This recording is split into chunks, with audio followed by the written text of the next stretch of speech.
Continuando con las capacitaciones, vamos a hablar acerca de IPRC línea base, IPRC continuo y AT.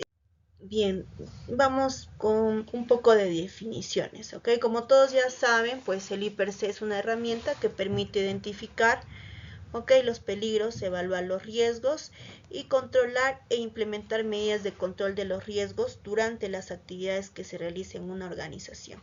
Okay. De acuerdo a nuestra normativa legal vigente, según la ley 29783, el IPRC debe ser actualizado de forma periódica.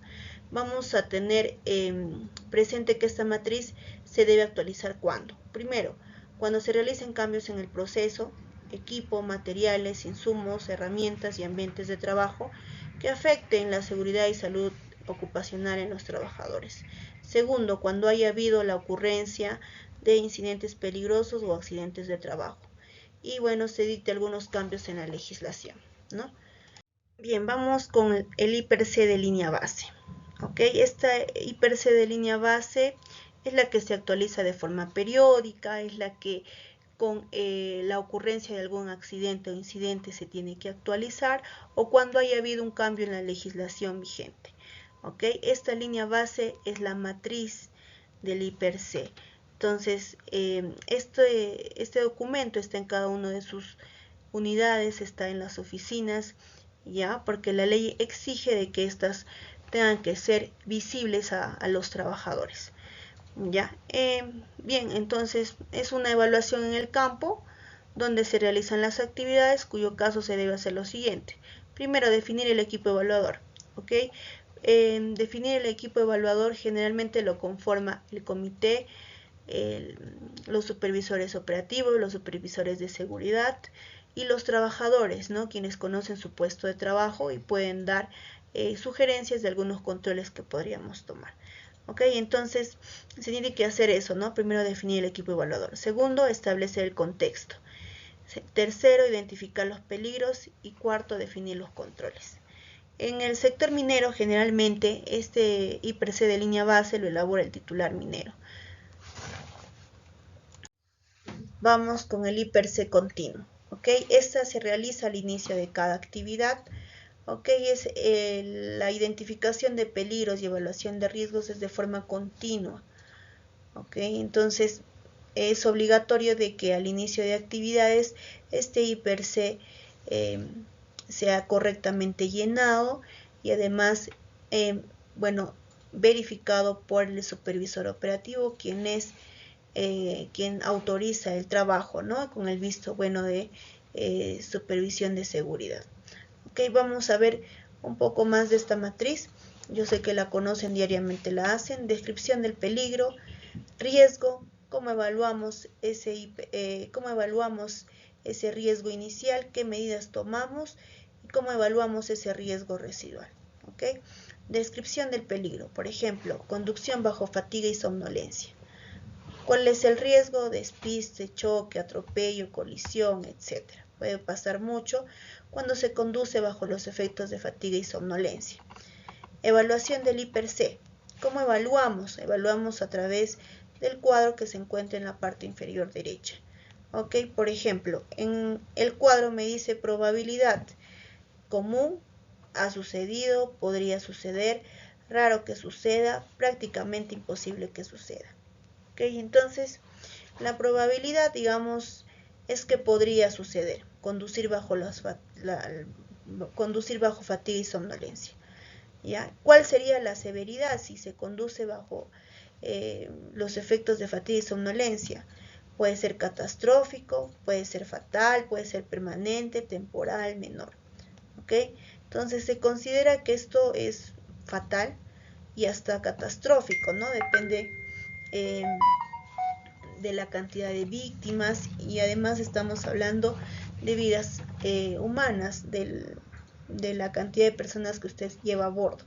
Entonces podría terminar en un catastrófico. ¿Ya? De acuerdo a la evaluación, de acuerdo a la probabilidad por la severidad, yo determino qué nivel corresponde, si es riesgo bajo, riesgo medio o riesgo alto. Entonces, de acuerdo a la evaluación que hemos realizado, este corresponde a un riesgo alto. ¿Ya? ¿Cuáles son las medidas de control a implementar? de acuerdo a la jerarquía de controles, ¿sí? Todas las medidas de control van a ser implementadas de acuerdo a la jerarquía de controles. El primero es eliminación, luego el segundo sustitución, tercero controles de ingeniería, cuarto controles administrativos y quinto EPPs. Entonces, para conducción bajo los efectos de fatiga y somnolencia, el primero, eliminación, bueno, descanso 6 horas mínimo. ¿Ok? Entonces sería mi primer control. Segundo, sustitución. En el caso del servicio externo, ¿ok? Tenemos un copiloto. Ese copiloto puede sustituir al conductor. Entonces ya estamos sustituyendo. En el caso del servicio interno, que maneja un solo piloto, se tiene que comunicar al supervisor para que pueda ser reemplazado el conductor, ¿no? Tercero, controles de ingeniería. Tenemos las cámaras de fatiga y somnolencia. Estas cámaras detectan, ¿no?, a través del rostro la cantidad de pestañeos y va alertando para que se puedan tomar las medidas de control. Y cuarto, controles administrativos, que podría ser las pausas activas, una adecuada programación, todo lo que corresponde a documentos. ¿Ya? Eso sería acerca del IPRC continuo. Continuamos con el análisis de trabajo seguro. ¿Ya?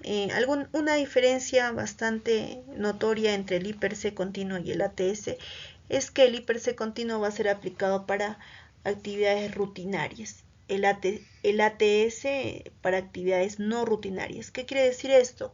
Que el IPRC va a estar enlazado a un procedimiento y el ATS no va a tener un procedimiento. Entonces, el análisis de trabajo seguro es un método para identificar los peligros que generan riesgos de accidentes o enfermedades potenciales relacionadas con cada etapa de un trabajo o tarea y el desarrollo de controles que en alguna forma eliminen o minimicen estos riesgos. El proceso de ATS debe aplicarse a todas las tareas o procesos críticos o claves, ¿no? Y se desarrolla del siguiente modo. Primero, debemos seleccionar la tarea a analizar. Tareas con alta frecuencia de accidentes, tareas con accidentes graves o tareas nuevas.